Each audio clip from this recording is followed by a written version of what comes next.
네, 이 시간에는 정체성 회복하기라는 제목으로 우리가 함께 하나님의 말씀 나누도록 하겠습니다. 우리가 성경을 보면은요, 정말 여러 사람들이 나오지 않습니까? 창세기부터 시작하면 아담, 하와, 그리고 기억나는 사람 또 누구 있어요? 노아, 아브라함, 여러 사람들이 있습니다. 그래서 이제 창세기를 예로 든다면 족장시대라고 해서 우리가 아브라함과 이삭과 야곱과 요셉까지 해서 굉장히 그 인물들의 굵직한 스토리와 사건들이 중심을 이루어서 창세기가 진행되고 있죠. 그런데 여러분, 그 열왕기나 아니면 역대상하 이런 말씀들을 보면은요, 어떤 왕은 굉장히 짤막하게 소개가 되기도 합니다. 그렇죠? 어떤 왕, 예를 들면 사울 왕이나 다윗 왕 같은 경우는 또 길게 소개되고 에피소드가 굉장히 많이 등장하는 반면에, 그죠? 그냥 잠깐 등장했다가 그냥 악을 저질렀더라 이런 식으로 하고 바로 퇴장하는 그런 왕도 있습니다. 그런데 오늘 본문의 말씀, 지금 에스라서를 보면은 7장 1절부터 10절까지의 말씀이 다 이 에스라라는 한 사람에 집중돼 있어요. 한 사람을 소개하는데 할애되어 있다 이 말입니다. 그런데 여러분, 왕도 아닌 이 사람이 지금 이렇게 소개되고 있다면은 여러분 굉장히 다른 말씀에 비해서, 그러니까 다른 인물들의 설명에 비해서 꽤나 상세하게 이 에스라를 설명하고 있구나 라고 생각되지 않으세요? 예. 이 에스라가 이렇게 구체적으로 소개되었다라는 뜻은 그만큼 이스라엘 역사에서 이 에스라라는 인물이 차지하는 위치가 꽤 중요하고 비중을 차지하는 인물이기 때문이다. 우리가 이렇게 생각을 해볼 수 있겠죠. 자, 그런데 오늘 이제 본문의 말씀을 한번 살펴보면요, 왜 이 에스라라는 인물이 중요한지 알 수 있습니다. 1절 한번 보시면 이렇게 나와 있죠. 이 일 후에로 시작하고 있습니다. 그럼 이 일은 어떤 일이었을까요? 우리 지금 버팀목교회에서 지난 한 주 동안 읽었던 말씀이 이제 에스라서 1장에서 7장까지 말씀 아니었습니까? 네, 읽어보신 분은 아시겠지만 그 전까지는 포로에서 1차로 돌아온 이스라엘 백성들이 다시 하나님의 도우심으로 성전을 재건하는 그런 스토리가 등장하고 있습니다. 그게 6장까지의 내용이에요. 성전을 건축하고 그리고 첫 유월절을 다시 그 돌아온 다음에 유월절을 지키는 스토리가 바로 6장까지 쭉 소개가 되어 있습니다. 자, 그러면은 그 일이 일어난 다음에 그게 바로 7장 1절의 말씀인 거예요. 바사왕 아닥사스다가 왕 위에 있을 때에 에스라라 하는 자가 있으니라 라고 하면서 시대적 배경을 이야기하고 있는데요. 우리는 성경을 또 한 장 한 장 넘어가니까 6장과 7장 사이의 간격이 얼마나 큰지 잘 몰라요. 그런데 여러분, 성경책 있으신 분은 펴보시면 알겠지만 6장에 등장하는 왕은 다리오 왕입니다. 그리고 7장에 지금 등장하는 왕은 아닥사스다 왕이에요. 그러면은 그 사이에는 또 누가 있었을까요? 왕 중에 아하수에로라는 왕이 있었어요. 여러분, 아하수에로 왕이 어디에서 등장하죠? 에스더. 그죠? 에스더는 그래서 이 6장과 7장 사이에 일어났던 일이다 정도로 여러분이 생각하시면 될 것 같습니다. 어쨌든 간에 지금 6장과 7장 사이에는 한 60여 년, 정확하게는 우리도 모르겠지만 그래도 한 60여 년 정도의 세월이 흐르고 이 에스라라는 사람이 등장했다라는 정도로 여러분이 생각하시면 될 것 같아요. 그런데 이 에스라가 누구였느냐? 1절부터 5절까지는 그 에스라의 족보에 대해서 잠시 소개되고 있는데 그 족보의 이름 저도 누군지 다 잘 모릅니다. 그냥 우리가 아는 이름만 한번 짚어보실까요? 5절에 보시니까 뭐라고 나와 있어요? 대제사장 아론의 16대 손이라. 에스라가 누구인지 그 사람을 소개하는데 그 족보를 거슬러서 어디까지 가냐면 모세 시대에 함께 율법을 받았던 그 아론이 최초의 대제사장 아니었습니까? 그 대제사장의 족보에 지금 이 에스라가 등장을 하고 있는 거죠. 대제사장 아론의 자손 가운데에 에스라라는 사람이 있었다 라고 한다면 이 역시 그 제사장의 직분의 자격을 갖고 있는 그런 사람이다라고 우리가 생각할 수 있겠죠. 자, 그런데 6절을 또 보시면 이 에스라가 하면서 이 에스라가 라고 이야기해요. 1절에서 5절까지 물론 저도 여러분께 아주 간단하게 소개해드렸고 성경도 이렇게 이야기하고 있지만 그 에스라가 굉장히 중요한 인물이다 정도는 우리가 알 수 있을 것 같아요. 이 에스라, 대제사장의 자손 에스라, 그 에스라가 지금 6절에서 보니까 바벨론에서 올라왔으니 라고 이야기합니다. 여기 올라왔다라는 표현은 무슨 표현이냐면요, 여러분 예루살렘을 생각해 보시면 됩니다. 예루살렘은 지대가 좀 높았어요. 그래서 이스라엘 백성들이 예루살렘에 간다라고 할 때 올라간다라는 표현을 씁니다. 그래서 지금 이 올라왔다라는 표현을 통해서 우리가 알 수 있는 것은 에스라가 이 시기에 예루살렘으로 올라갔다. 그러니까 지금 그 포로된 땅에서 돌아왔다 정도로 우리가 생각하면 되겠죠.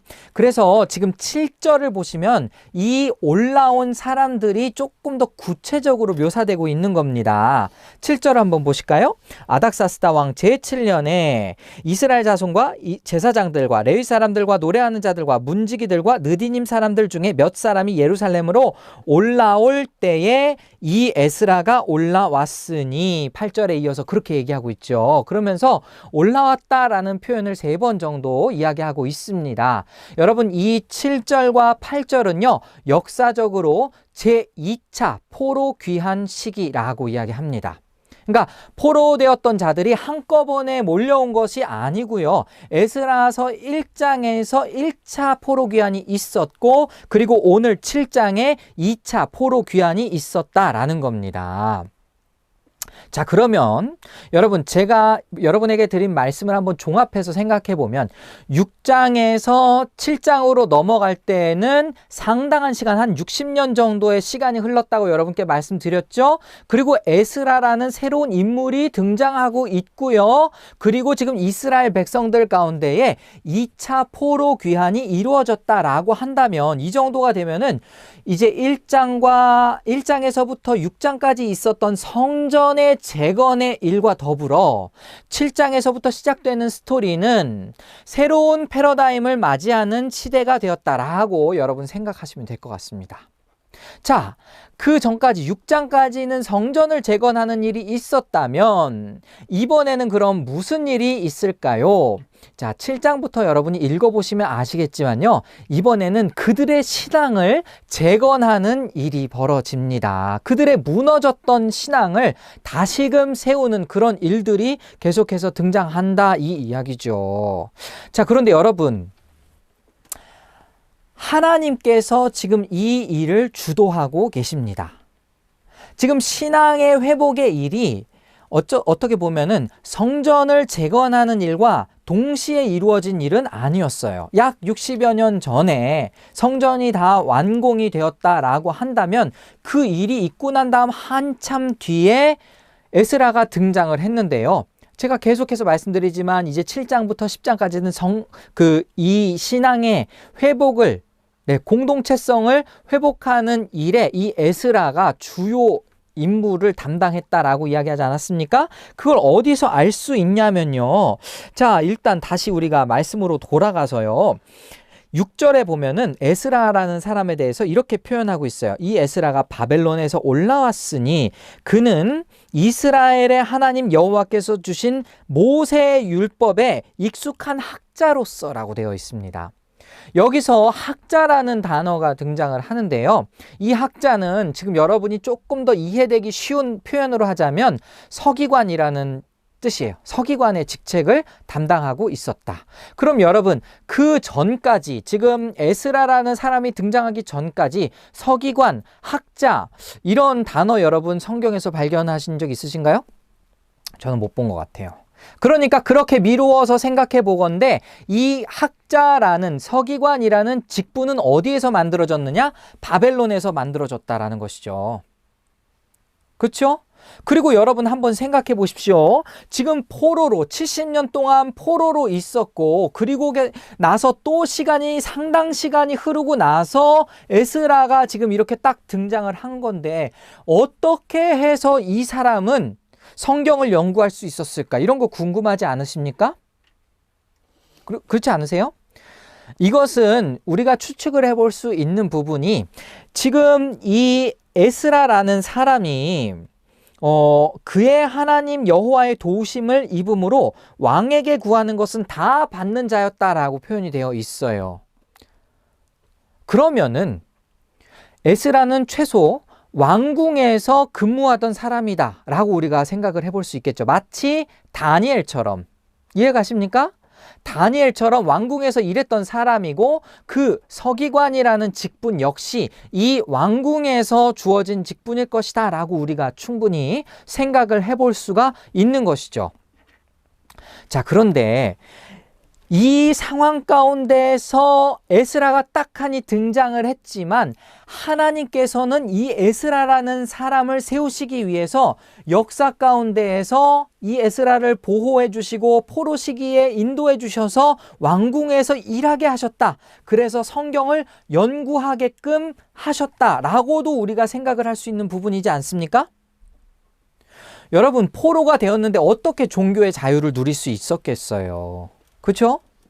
그런데 하나님께서 에스라라는 개인에게 은혜를 베푸신 이유가 있다라는 거예요. 그가 이렇게 신앙을 계속해서 연구하고 서기관이 되어서 학자가 되어서 마침내 이스라엘 백성들의 신앙을 회복하기 위해서 하나님이 이 모든 것을 준비했다라고 말할 수 있는 부분이라는 거죠. 그래서 또 한 번 하나님의 도우심이 등장하죠. 9절 보시면은 첫째 달 초하루에 바벨론에서 길을 떠났고 하나님의 선한 손에 도우심을 입어 다섯째 달 초하루에 예루살렘에 이르니라. 예루살렘에 돌아오는 것 역시 하나님의 도우심을 입었다라는 것이죠. 그럼 이제 에스라가 해야 할 일이 있었습니다. 그것은 무엇이냐? 10절에 보니까 에스라가 여호와의 율법을 연구하여 준행하며 율례와 규례를 이스라엘에게 가르치기로 결심하였더라. 그가 한 결심이 있어요. 이스라엘로 돌아올 때에 그가 결심한 것이 있는데 그것은 바로 율례와 규례를 이스라엘에게 가르치기로 했다라는 것입니다. 자, 그러면 모든 것을 종합적으로 한번 다시 정리해서 생각해 볼까요? 1장에서부터 6장까지는 성전을 재건하는 사건이 등장했다. 그리고 7장에서 10장까지는 이스라엘 백성의 신앙을 회복하는 그러한 스토리가 등장한다. 제가 정리한 것이 맞다면 신앙을 등장하는 데 있어서 가장 큰 공헌을 한 인물이 누구일까? 바로 오늘 본문의 에스라라는 것이죠. 그럼 어떤 걸로, 무엇으로 그들의 신앙을 재건했겠습니까? 이스라엘의 정체성이라고 한다면 나중에 여러분이 신약 성경을 보셔서도 아시겠지만 이스라엘 백성들에게는 율법 그리고 성전, 이 두 가지가 굉장히 중요한 요소였어요. 그들의 정체성을 확립하는데 가장 중요한 요소, 그들이 하나님의 백성, 선민 사상을 가지고 있는 그 정체성이 어디서부터 나왔냐? 바로 성전과 율법이었다라는 거예요. 성전은 하나님의 임재를 상징했고, 그리고 율법은 그들이 어떻게 살아가야 하는지를 알려주었기 때문에. 자, 그러면은 오늘 이 본문의 말씀은 우리에게 무엇을 이야기하고 있을까? 제가 곰곰이 생각을 해봤습니다. 왜 이 시기에 에스라가 등장해서 율례와 규례를 가르쳤을까? 그리고 왜 이것은 6장까지의 내용과 구분이 되는 것일까? 여러분, 성전이 건축된다고 해서 그들의 신앙이 저절로 회복되는 것은 아니었다. 적어도 우리는 이렇게 얘기할 수 있을 겁니다. 그렇죠? 네. 에스라가 이 시기에 등장을 해야만 하는 이유가 있었던 거죠. 하나님께서 이 에스라라는 사람을 바벨론에서 굉장히 정말 특별히 은혜 베풀어 주셔서 성경을 연구하게 했고, 그 결과로 지금 예루살렘, 이 이스라엘 땅으로 돌아와서 가르치게 했다라는 것은 정체성을 회복함에 있어서 성전뿐만이 아니라 그들에게 실제적인 신앙의 교육이 필요했다라는 거예요. 하나님이 누구인지 바르게 가르쳐 줘야 하는 사람이 필요했다라는 것이죠. 성전만 가지고는, 성전을 건축한 것만 가지고는 그들의 신앙을, 무너졌던 그 공동체성을 회복할 수가 없었다라는 것입니다. 자, 그럼 이게 오늘 우리에게 똑같이 적용이 되는 거예요. 여러분, 지금 우리 교회는 시기적으로 어떻습니까? 이제 1년이 지났습니다. 한 1년 3개월 개척한 지 1년 3개월 정도가 지났고, 지금 우리가 공사를 하는 중에 있잖아요. 새로운 예배당을 준비하는 과정 속에 있어요. 그러면은 예배당이 새롭게 생긴다고 해서 우리의 신앙이 바로 서겠습니까? 멋들어진 예배당이 생긴다고 해도 우리의 신앙은 저절로 확립되지 않습니다. 그렇게 우리가 생각할 수 있잖아요. 그러면 또 하나 생각해 볼까요? 성전은 그냥 저절로 지어졌습니까? 이스라엘 백성들의 헌신, 그죠? 물질적인 헌신도 있었습니다. 다 헌금을 했으니까요. 그리고 육체적인 헌신도 있었습니다. 봉사를 했으니까요. 자, 그럼 똑같이 우리가 적용을 한다면 이런 거죠. 우리가 헌금한다고 해서 자연스럽게 우리의 신앙이 커질 수 있을까?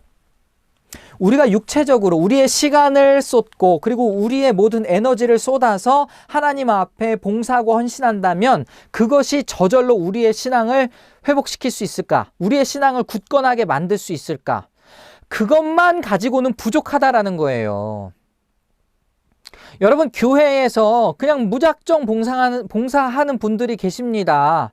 근데 제가 우리 교회 여러분을 지금 놓고 얘기하는 게 아니에요. 그런데 가끔 보다 보면 그런 사람들 있지 않습니까? 여러분이 신앙생활 하시다 보면은 정말 교회에서 열심히 봉사하다가 나가 떨어지는 분들 계세요. 지쳤어. 어떻게 보면 그분들은 봉사의 의미를 발견하지 못했기 때문 아닐까요? 성전을 건축한다, 지금으로 따지면 예배당을 건축한다라고 따진다면, 생각해 봤을 때 예배당 건축을 위해서 막 정말 헌금도 많이 하고 벽돌 한 장이라도 같이 나르던 사람들이 막상 다 지어지니까 그냥 떠나가는 경우 여러분 본 적 없습니까? 적지 않다라는 거예요. 실제로 교회들에서 일어난다라는 거예요. 그러면 이런 것들로 미루어 보건대 우리가 똑같이 생각할 수 있는 것, 예배당이 지어진다고 해서, 우리가 봉사한다고 해서, 우리가 물질을 바친다고 해서 우리의 신앙이 저절로 회복되고 그걸로 우리의 공동체성이, 정체성이 회복되어지는 것이 아니라라는 것이죠. 중요한 건 뭡니까? 내가 왜 예배하는지 알아야죠. 왜 지금 우리가 예배당 건축을 위해서 힘쓰는지 알아야죠. 내가 누구를 위해서 봉사하고 누구를 위해서 헌신하는지를 알아야죠. 알아야 된다라는 것은 배워야 된다라는 것을 뜻합니다. 그러면 여러분, 지금 학자 에스라가 이 상황에서 필요한 정확한 이유가 나왔네요. 그들의 공동체성의 회복에 있어서 성전만 가지고는 부족했습니다. 그들은 실제로 그들이 누구를 섬기는지 바로 알아야 했어요. 하나님이 우리에게 무엇을 요구하시는지 바로 알아야 했다라는 것입니다. 이것은 말씀을 통해서가 아니면 알 수가 없는 것이죠. 지금 우리는 성경을 보고 있죠. 그 당시의 성경이 뭡니까? 지금 율례와 규례라고 표현되고 있는 하나님의 말씀. 그러면 여러분, 이제 여러분에게 구체적으로 한번 질문을 다시 한번 던져보겠습니다. 여러분은 누구입니까? 여러분은 그리스도인입니까? 그럼 여러분의 그리스도인됨의 정체성은 어디에서 발견할 수 있습니까? 여러분이 교회를 출석한다, 그냥 교회 왔다 갔다, 이것만 가지고는 여러분의 정체성이 회복될 수가 없죠. 교회에 와서 하나님과 어떤 교제를 나누었느냐, 내가 무엇을 하나님에 대해서 알게 되었고, 그리고 그 알게 된 하나님을 내가 오늘 어떻게 섬기느냐에 따라서 여러분의 정체성이 점점 더 확고해지는 것 아니겠습니까? 만약 여러분들이 나는 버팀목 교회 교인이야 라고 이야기를 한다면, 우리가 같은 말씀을, 같은 본문을 함께 보고 묵상하면서 그 말씀의 의미를 같이 나누고 그 가운데 하나님의 뜻을 발견하고 우리의 교회 가운데 하나님의 임재와 하나님의 그 성령을 경험해야지 우리가 하나된 공동체다라고 이야기할 수 있지 않겠습니까? 그게 바로 우리의 정체성인 거잖아요. 그냥 외적인 행위, 그냥 외적인 것들만 가지고는 우리의 정체성이 확립이 될 수 없다라는 겁니다. 쉬운 말로 여러분이 성경책을 가지고 있다고 해서 성경책을 소유한 그 자체가 여러분의 그리스도인됨을 얘기하지 않는다라는 거예요. 심지어 여러분이 그냥 교회 출석한다라는 그 자체가 여러분의 그리스도인됨을 입증해 주지 않는다는 거예요. 만약 제가 저의 정체성이 무엇입니까? 누군가가 저에게 당신의 정체성은 무엇입니까? 라고 물어본다면 저는 세물교 플러스 다니는 직장인이에요 라고 이야기하기보다는 저는 목사입니다 라고 먼저 이야기할 것 같아요. 제 정체성은 조금 직장인보다는 저의 마음의 기본적인 어떤 베이스는 제가 나름대로 가지고 있는 제 정체성은 저는 목사입니다. 그런데 여러분, 제가 목사가 되었다는 이 목사됨을 무엇으로 증명할 수 있겠습니까? 제가 목사 라이센스를 받은 거를 딱 보여줘야 목사의 정체성이 증명이 되는 것입니까? 여러분, 세상에 수많은 목사님들도 여러분이 보고 계시잖아요. 그런데 목사가 목사답지 않으면 라이센스를 가지고 있는들 저 사람 목사 맞아? 이렇게 나오잖아요. 대본에 그렇게 나오지 않습니까? 똑같은 거죠. 예배당이 있다고 해서 그것이 교회가 아닙니다. 내가 봉사를 한다고 해서 그 자체로 내가 교인이 되고 그리스도인이 되는 건 아닙니다. 정말 하나님을 바르게 알고 그 하나님을 바르게 섬겨야, 그래야 나의 정체성이 더 확고해지는 것이죠. 그러기 위해서 어떻게 해야 됩니까? 말씀을 계속해서 묵상하고 말씀을 배워나가고 매일매일 말씀을 통해서 하나님과 교제하고 하나님을 경험해야 그때 비로소 여러분은 진짜 그리스도인이 된다라고 이야기할 수 있겠죠. 그러면 오늘 본문의 말씀, 이렇게 중요한 에스라라는 사람을 보면서 우리가 에스라라는 이 위대함을 본받읍시다. 에스라가 정말 그 성경에 그 나온과 같이 오늘 본문의 말씀처럼 이스라엘 백성들을 회복시키기 위해서 막 율례와 규례를 가르쳤듯이 우리도 그렇게 합시다. 그게 아니고 에스라를 보내신 그 하나님의 섭리와 손길을 기억해야 된다는 것이죠. 왜 에스라가 이때 등장했지? 그리고 에스라가 왜 이스라엘 백성들에게 하나님의 말씀을 가르쳤지? 그 이유는 그들의 정체성을 회복시키기 위해서 등장했다라는 것이죠.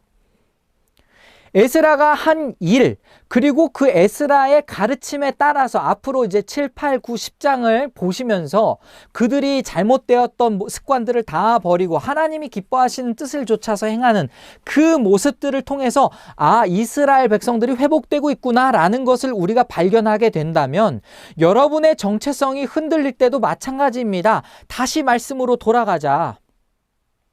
하나님의 말씀을 중심으로 우리의 삶을 고쳐보자. 그래야 정체성이 회복된다라는 것이죠.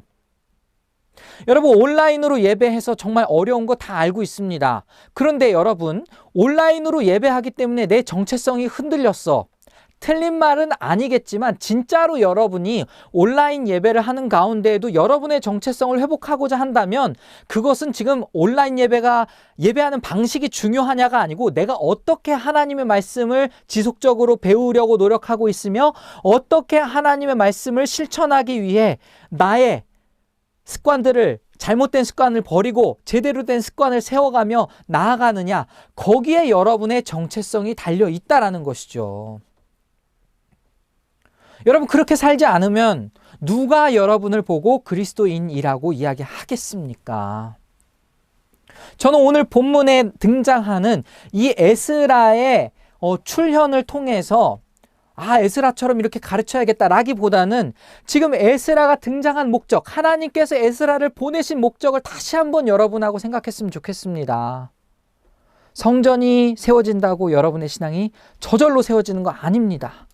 중요한 것은 오늘도 하나님의 말씀을 내가 배우고 오늘도 그 말씀에 따라 살려고 하는 하나님과의 교제를 통해서 매일매일 내 삶을 주님을 닮아가면서 빚어져가는 그 모습 자체가 우리의 공동체성, 우리의 정체성이라는 거예요. 여러분, 여러분이 생각했을 때 영생은 뭐라고 생각하십니까? 누군가가 여러분에게 영생이 무엇입니까? 라고 얘기하면 뭘 얘기하겠습니까? 대부분의 한국교회 교인들은 내가 죽어서 영원히 천국에 거하는 것을 영생이라고 그렇게 이해하고 받아들이고 있죠. 그런데 성경은 굉장히 충격적인 말씀이 하나 있습니다. 여러분, 요한복음 17장 3절을 보니까요, 이런 말씀이 있어요. 예수님이 직접 하신 말씀입니다. 영생은 곧 유일하신 참 하나님과 그가 보내신 자 예수 그리스도를 아는 것이니이다. 다시 읽어드릴까요? 영생이 뭐냐? 성경에서 정의하고 있는 영생은요, 곧 유일하신 참 하나님과 그가 보내신 자 예수 그리스도를 아는 것이니이다. 물론 여기 안다라는 것은요, 깊이 안다라는 거예요. 여러분의 생활이 바뀔 정도로 바르게 안다라는 겁니다. 하나님과 동행한다라는 겁니다. 그냥 단순히 하나님의 존재를 내가 알아, 이 정도 수준에서 안다라는 단어를 사용한 게 아니라는 것이죠. 그럼 영생은 뭡니까? 하나님을 바로 알고 하나님과 동행하는 그 자체가 영생인 것이죠. 내가 오늘 하나님의 살아계심을 누리고 그분이 누구인지를 바로 알고 그분의 뜻을 바로 알고 그분의 뜻대로 행하는 그 자체가 영생이라는 것이 요한복음 17장 3절이라는 말씀입니다. 그러면 여러분, 오늘 본문, 오늘 말씀의 제목이 뭡니까? 정체성 회복하기입니다. 우리가 한동안 온라인 예배를 하다 보니까 진짜 우리의 정체성이 무엇인지 헷갈릴 때가 종종 있을지 모르겠습니다. 여러분, 온라인 예배, 오프라인 예배, 그보다 더 중요한 것은 진짜 여러분이 그리스도인으로서 내가 하나님과 바르게 교제를 하고 있느냐, 말씀을 바로 알고 있느냐, 그 말씀대로 살려고 노력하고 있느냐, 그것이 여러분의 정체성을 드러내는 것입니다. 여러분의 삶에 바뀌지 않았는데 누가 여러분을 보고 그리스도인이라 이야기할 수 있겠습니까? 그래서 에스라라는 학자를 하나님이 보내신 것이죠. 그들의 신앙을 회복시키기 위해 내가 누구인지를 바르게 알려줄 그런 메신저가 필요했던 것이죠. 그래서 하나님이 에스라를 보내셨고 그 에스라를 통해서 신앙의 회복이 일어나는 겁니다. 여러분이 누구이신지 기억하시기 바랍니다. 여러분은 어디에 있든지 그리스도인이에요. 그리스도인은 그냥 단순히 교회 다니는 사람이 그리스도인 아닙니다. 심지어 여러분이 교회에서 봉사한다고 해도 그리스도인이 아닐 수도 있어요. 중요한 것은 여러분이 그 하나님을 알기 위해 힘쓰고 그 하나님이 원하시는 바대로 살기를 힘쓰는 그러한 사람들이 바로 그리스도인이라는 것입니다.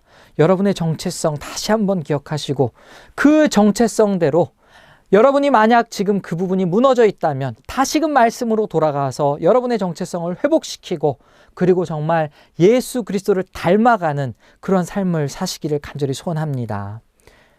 우리 버팀목 교회도 마찬가지예요. 우리 버팀목 교회의 정체성, 여러분이 버팀목 교회에 소속되어 있다라는 것을 확실히 하기 위해서는 우리 안에서도 교제가 일어나야 합니다.